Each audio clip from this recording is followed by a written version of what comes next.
Sir जब कोई भी अपनी फर्स्ट बुक कोई भी ऑथर जब पब्लिश करता है तो उसमें जी। कैसे वो पता लगाए कि सेल्फ पब्लिशिंग जो है वो सही पाथ है या फिर ट्रेडिशनल पब्लिशिंग जो है वो राइट पाथ है। ये एक्चुअली बहुत ही सिंपल चीज़ है, बहुत ही ईज़ी चीज़ है आपके लिए। सेल्फ पब्लिश ये उनके लिए बहुत ही अच्छा है जो फर्स्ट टाइम पब्लिशर्स हैं। जैसे अगर आप फेमस हैं, बहुत सारे जेके राउलिंग को अगर हम देखें, जेके राउलिंग आपने उनका अगर स्ट्रगल देखा होगा या स्ट्रगल के बारे में देखा नहीं होगा, स्ट्रगल आपने पढ़ा होगा डेफिनिटली। तो वहाँ पे आपने ये देखा होगा कि उन्होंने अलग-अलग वो पब्लिशर के पास गई थी और इनिशियली उन्होंने उनको बहुत सारा रिजेक्शन मिला था और फाइनली जाके जब उनका जो बुक पब्लिश हुआ, उसके बाद उनको जो है वो फेम मिला।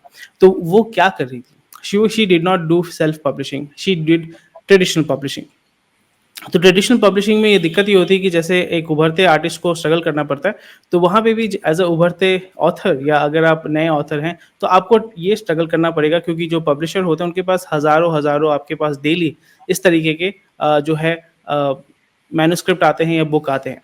तो इस जगह पे ये डिसाइड करना कि अगर आपको सेल्फ पब्लिश करना है या ट्रेडिशनल पब्लिशिंग में जाना है। सेल्फ पब्लिशिंग में क्या होता है कि जैसे ऑलरेडी मैंने पहले बताया था कि पूरा प्रोसेस आप खुद हैंडल करते हैं और with the help of internet and with the help of किताबें जैसे ऑलरेडी पता है, ये पूरा प्रोसेस आप बहुत ही आसानी से कर पाते हैं।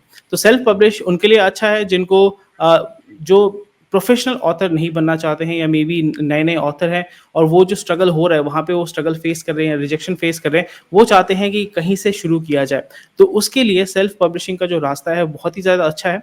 दूसरा चीज़ जो एक कमर्शियल एस्पेक्ट होता है, उसमें ये है कि जब भी आप सेल्फ पब्लिश करते हैं, तो फिर वहाँ पे रॉयल्टी आपको ज़्यादा मिलता है या बहुत बार जो पूरी तरीके से जो 100% जो पेमेंट है, वो आपके पास आता है। बट अगर आप ट्रेडिशनल पब्लिशिंग में जाते हैं, large chunk of payment is kept by the publisher. May be आपको पर बुक रॉयल्टी मिलता है, दैट इज़ अबाउट 5%, 10%, 15%, वो कोई भी परसेंटेज होता है। पर यहाँ पे रॉयल्टी का सिस्टम टिपिकली सेल्फ पब्लिश में नहीं होता है क्योंकि खुद ही आप पब्लिश कर रहे हैं, खुद ही उसका आप मार्केट कर रहे हैं। बहुत सारे ऐसे कंपनीज़ हैं जो आपके बिहाफ में मार्केटिंग करती है। They also charge a certain amount of fee. तो ये एक ऑप्शन हो जाता है। तो अभी आपको ये डिसाइड करना पड़ेगा कि वेदर यू वांट टू वो दोनों रास्तों में आपको डेफिनिटली ट्राई करना चाहिए।